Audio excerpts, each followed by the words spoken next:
Doctor साहब, कान से रेशा या खून आने लग जाए तो इसकी क्या वजह हो सकती है और ये ख़तरनाक कब हो सकता है? अच्छा, ये भी बहुत इंपॉर्टेंट मतलब बहुत कॉमन चीज़ है हमारे पाकिस्तान में भी कि कानों से रेशा आता है और ये बहुत ही इग्नोर चीज़ है। ठीक है, बहुत लंबे अर्से तक इसको इग्नोर किया जाता है और उसके बाद जब मसले शुरू होते हैं उसके पास हमारे पास आया जाता है। ठीक है, अक्सर लोग यही समझते हैं कि कान में पानी चला गया है शायद, तो इस वजह से ये मसला हो रहा है। अच्छा, जो रेशा आता है कान से जिसको हम पीप कहते हैं, जो अमूमन पीले रंग का होता है या किसी स्पेयर केसेस में सब्ज़ रंग का भी हो सकता है। ठीक है, वो कान के बीच वाले हिस्से से आती है। कान के 3 हिस्से होते हैं, बाहर वाला हिस्सा जो हमें नज़र आ रहा होता है, उसके बाद कान का पर्दा होता है, उसके बाद बीच वाला हिस्सा होता है और फिर पिछला हिस्सा जो दिमाग के साथ कनेक्टेड होता है। तो जब पीप आ रही है तो अमूमन 90% ऑफ टाइम जो कान के बीच वाले हिस्से से आती है, इसको मिडल ईयर कहते हैं हम लोग। ठीक, ये तभी आती है जब कान का पर्दा फटा होता है। ठीक है, अब कान का पर्दा क्यों फटता है?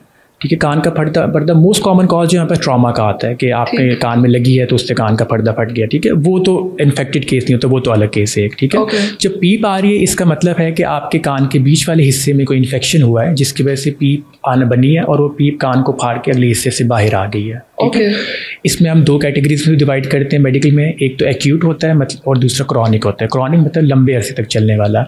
जब भी आपके कान से पीप आ रही है और वो 3 महीने से ज़्यादा तक आ रही है, इसका मतलब है वो क्रॉनिक मसला है। ठीक है, और वो मसला जो है वो आपको कॉम्प्लिकेशन डेवलप कर सकते हैं आप उसके लिए। ठीक है, अब उसमें करना क्या है? अब कान के जो है 2 तरीके से कान सुराख जो सुराख होते हैं पर्दे में। एक होता है कान के बीच वाले हिस्से, पर्दे के बीच वाले हिस्से में सुराख, और एक होता है कान के पर्दे के साइड वाले हिस्से में सुराख। जो बीच वाले हिस्से का सुराख होता है अमूमन वो इतना तंग नहीं करता, उसमें ये बार बार सिर्फ पीप आ सकती है। जब भी पीप क्यों आएगी? जब भी आपके कान में कुछ सोर्स ऑफ इन्फेक्शन जाएगा, बाहर से कोई मसला होगा, उसके बाद ही पीप आएगी। जैसे कि आपके कान में पानी गया, कान के पर्दे में सुराख है, पानी जो इन्फेक्शन करेगा और पीप आना शुरू हो जाएगी। ठीक है, आपने कान में कुछ मारा है, उसकी वजह से इन्फेक्शन गया, कान से पीप आना शुरू हो जाएगी।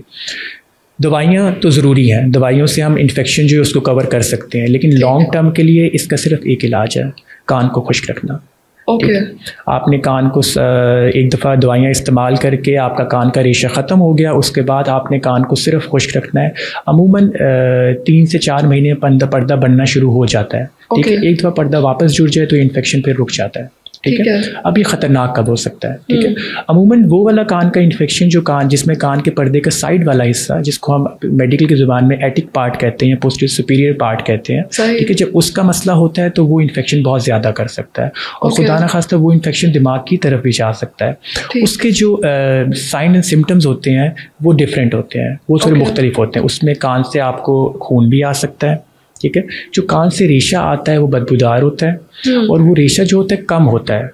जो कान जो अमूमन जब इतना ख़तरनाक इन्फेक्शन नहीं होता उसमें रेशा ज़्यादा आता है, तो वो परेशानी की बात नहीं है। जब आपके कान से रेशा कम आए और कान से बदबू आए, बदबूदार रेशा आए, और बदबू इतनी होती है सिर्फ आपको नहीं, आसपास वाले लोगों को भी बदबू आ रही होती है, और कान से साथ आपको खून भी आए और साथ आपको आवाज़ सुनने में भी मसला हो, कान में आवाज़ें हैं जिसको मेडिकल ज़ुबान में टिनाइटिस कहते हैं, तो फिर ये ख़तरनाक हो सकता है। इसके लिए डॉक्टर को दिखाना ज़रूरी है, स्कैन करवाना ज़रूरी है, और अगर तो मसला कान की पिछली हड्डी तक गया हुआ है तो ऑपरेशन करने की भी ज़रूरत हो सकती है।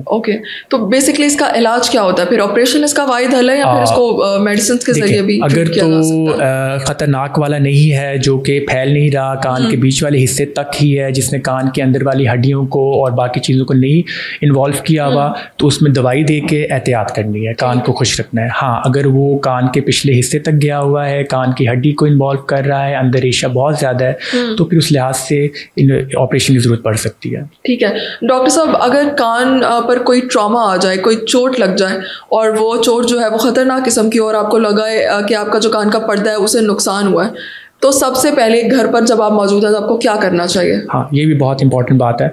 अमूमन स्लैप इंजरी जिसे हम कहते हैं, थप्पड़ लगा है, आपका कान का पर्दा फट गया है। ठीक है, तो जब भी कान का पर्दा ट्रॉमेटिक फटता है तो वो कोई परेशानी की बात नहीं होती, क्योंकि उसमें इन्फेक्शन नहीं होता। सही है, आपके कान से खून आ सकता है, कुछ अरसे के लिए थोड़ा सा खून आ सकता है, डॉक्टर को दिखाना बहुत ज़रूरी है ताकि पता चल जाए कितना पर्दा फटा है, किस नौइयत का पर्दा फटा हुआ है। लेकिन घर में उसका इलाज जो है डॉक्टर के पास भी जाए एक ही है। अमूमन हम ये करते हैं, कान से खून आया तो कोई भी कतरे डालना शुरू कर दिए। इवन सोडा ग्लिसरीन एक बहुत ही वाइडली यूज़ कतरे हैं जो कि कान के मैल को निकालने के लिए इस्तेमाल होते हैं, हम वो ही डालना शुरू करते हैं, वो सबसे ख़तरनाक होते हैं उसमें। ठीक है। या फिर कुछ एक है कि जैतून का तेल कान में डाल दिया लोगों ने, तो वो भी बहुत ख़तरनाक होते हैं। वो अमूमन जो पर्दा फटता है इस तरह ट्रॉमा से, वो 15 से 20 दिन में जुड़ जाता है। सिर्फ कान को खुश्क रखना होता है और कुछ भी नहीं करना होता। हाँ, अगर तो इन्फेक्शन है तो वो एक अलग स्टोरी है। ठीक है, कान में कुछ भी नहीं डालना, कान को कुछ नहीं, कान का पर्दा खुद जुड़ जाएगा। ठीक है, अगर इन्फेक्शन उसमें नहीं है। ठीक है। हाँ, अगर आप ऊपर से जैतून का तेल या कोई कतरे डालेंगे तो वो उसको इन्फेक्शन कर सकता है और उसको कान के पर्दे को जुड़ने को प्रोलॉन्ग कर सकता है। और कुछ ऐसे में जब वो नहीं जुड़ता 3-4 महीने तो फिर जुड़ता ही नहीं है, फिर हमें ऑपरेशन करके नया पर्दा बनाना पड़ता है। ओके डॉक्टर साहब, आपने बात की कि कान को ड्राई रखना चाहिए, तो इसके लिए क्या एहतियात ज़रूरी है? अच्छा, कान को ड्राई रखने के लिए वैसे तो बने बनाए जिसको ईयर प्लग्स कहते हैं वो आते हैं। ठीक है, जो लोग नहीं वो ले सकते या जिन लोगों की पहुंच नहीं है, उसके लिए हम लोग जो सिंपल कहते हैं जैतून जो कॉटन होती है हमारी, उस पर हम लोग कहते हैं आपने ऑयल लगाना है या वेजलिन लगानी है। जैतून का तेल लगा लें, कोई भी ऑयल लगा लें, उस पर वेजलिन लगा लें, उसको निचोड़ के वो कान में रख के, अमूमन नहाते हुए सबसे मोस्ट कॉमनली जाता है। ठीक है, तो आपने जो है वो रुई पे ऑयल या वेजलिन लगा के वो कान में रख के फिर नहाना है। इसके अलावा कान में कुछ मारना नहीं है, कान की सफाई घर में नहीं करनी खुद। ठीक है, ओके, बहुत शुक्रिया।